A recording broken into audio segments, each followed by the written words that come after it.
فضل الرحمان کو ہمارے جو شہداء ہیں ان کا بالکل بھی مذاق نہیں اڑانا چاہیے۔ اس کی وجہ یہ ہے کہ فضل الرحمان کو ہمیشہ بے وقت کچھ سٹیٹمنٹس یاد آ جاتی ہیں، تو میں یہ سمجھتا ہوں کہ یہ فضل الرحمان کو جب بھی یہ سٹیٹمنٹ یاد آتی ہے اس کے پیچھے کوئی نہ کوئی وجہ ضرور ہوتی ہے۔ وہ وجہ کوئی فنانشل بھی ہو سکتی ہے اور اس طرح کی چیزیں ہوتی ہیں۔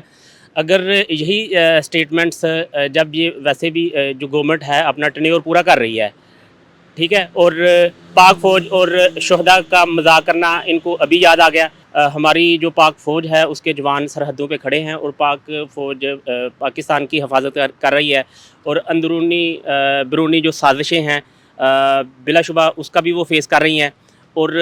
اس حالات میں فضل الرحمان کو اس طرح کی سٹیٹمنٹ دینا یہ بالکل بھی قابل قبول نہیں ہے۔ ہم اس پوائنٹ آف ویو سے بالکل پاک فوج کے ساتھ ہیں۔ پاکستان زندہ باد، پاک فوج زندہ باد۔ ہم پھر بھی تمیز کے دائرے میں بات کرتے ہیں، ٹھیک ہے۔ اس نے شہداء کا اگر مذاق اڑایا اور اڑایا ہے، ٹھیک ہے، ہم شہداء کی ریسپیکٹ کرتے ہیں بالکل، جو بھی شہداء ہوں، چاہے ان کا تعلق آرمی سے ہو، پولیس سے ہو، سویلین ہو،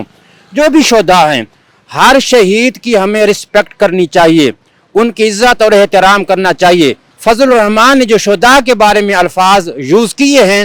میں ان کی بھرپور مذمت کرتی ہوں، اور میں یہ کہنا چاہتی ہوں کہ یہ جو فضل الرحمان ہے مولوی،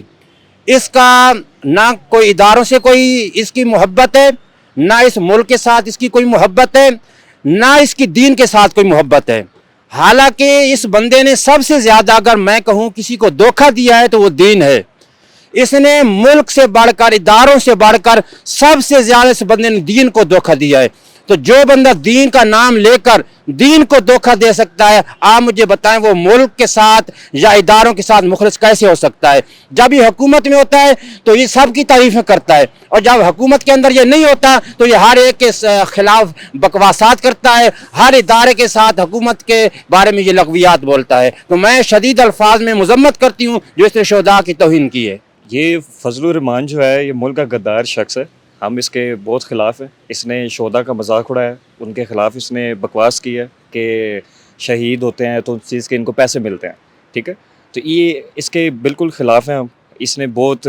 غلط الفاظ میں یہ بات کی ہے۔ اس کو چاہیے کہ اپنے اولاد کو بھیجے، اپنے کسی بیٹے کو بھیجے یا اپنے کسی رشتہ دار کو بھیجے، تو ہم اس سے پوچھیں کہ پھر اس کو کتنا اچھا لگتا ہے یا کتنا اس کو بھی برا لگتا ہے۔ یہ شہداء آج جو شہید ہوئے ہیں انہی کی بدولت ہم یہاں پہ آزاد گھوم رہے ہیں، اور آج جو ہمارے افواج ہے بارڈرز پہ کھڑی ہے جس کی بدولت ہم آج آزاد گھوم رہے ہیں، آزاد مملکت میں رہتے ہیں، نہ کسی چیز کی روک ٹوک ہے، نہ کسی کی رکاوٹ ہے۔ تو لہٰذا اس کو چاہیے کہ بہت سوچ سمجھ کے اس طرح کے الفاظ کا چناؤ کرنا، اور یہ جو آج کھرب پتی بنا پھرتا ہے یا اس کے پاس آج جو بھی دولت ہے اس کو باہر کے لوگوں کا ہی پیسہ ملتا ہے، کوئی نہ کوئی تو کنٹری ہے نا جو اس کو ریفنڈنگ کر رہی ہے، ادروائز اس کے پاس کوئی چیز اس طرح کی نہیں ہے۔ اور یہ بس جب یہ پولیٹیکل میں ہوتے ہیں تو ان کو آرمی بہت اچھی لگنے لگ جاتی ہے، اور جب یہ پولیٹکس سے باہر نکلتے تو یہ آرمی کے خلاف بکواس کرنے لگ جاتے ہیں۔ دیکھیے بھائی صاحب، وہ آپ نے جو بات کی یہ تو 100% آپ صحیح کہہ رہے ہیں، اور اس سے ہم مکمل طور پر اتفاق بھی کرتے ہیں، اور اس کی مذمت بھی ہم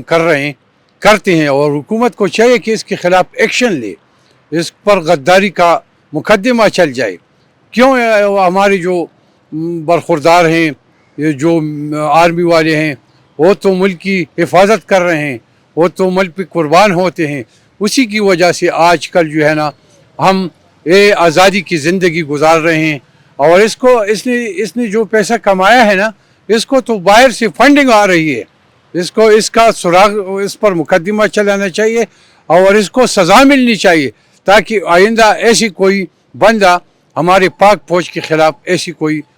حرکت نہ کرے، ایسی بات منہ سے نہ نکالے۔ یہ تو دشمنوں کی زبان بولتے ہیں، یہ تو دشمن ہے، پاکستان کا غدار ہے۔